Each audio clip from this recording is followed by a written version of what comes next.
The B movie has a couple of points where it jokes about brainwashing you while it's brainwashing you.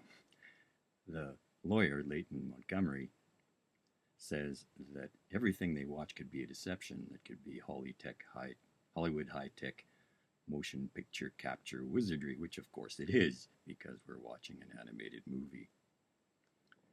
But the other throwaway, apparently, joke is that Barry says to Vanessa, so you have TiVo, you can freeze live action TV, that's insane. Why exactly he thinks it's insane, it's hard to tell, but perhaps it violates the principles of having live TV if you can freeze it. But these various plays on meaning involving the word video are common in services that have something to do with video and with life. Vivo is the word for life. So if you study something in vivo, you're studying it inside a living animal. And the reverse, ov, is a prefix for insects, like an ovipositor is something used to lay eggs, which are the beginning of life in a way. But later services like Vevo, the video service you can see for videos posted on YouTube as well, has to do with this same play of how you rearrange the words, as do things like Vimeo. So they've become a little more common over the years, but they have a common root. And in the movie, Barry makes this statement about the dangers of watching video, particularly through the eyes of a hive mind. And the hive is equated to the internet. There's a newspaper clipping Adam reads at the beginning where the internet is hit by a frisbee, the hive is hit by a frisbee, and the internet goes down.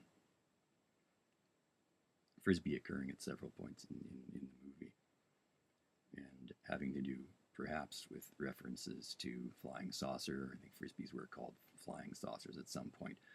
Perhaps saying that there'd be some revelation of news having to do with flying saucers, and the internet would be taken down to keep anybody from finding out. The other reference has to do with the Frisians, because that's the origin of the name Frisbee under a different spelling, where they lived in the Netherlands and Germany and adjacent areas. So who knows what that refers to, but the general idea of the hive mind combined with video is stated by Barry to have given rise to an imaginary disease, Hivo. I looked this up and it doesn't appear to have existed anywhere outside the movie at the time the movie was made. There's no disease named by rearranging the letters of the word video and displaying them as a sort of collective experience, a hive experience, combining the two and expressing it as a disease. There's no such real-world equivalent to serve as the punchline for this joke, or at least, well, of course it doesn't exist, does it? There is no video-based disease expressed in terms of the dangers of combining community or communal viewing of video. It would have to be sort of a co-video disease, and we all know there's no such thing, don't we?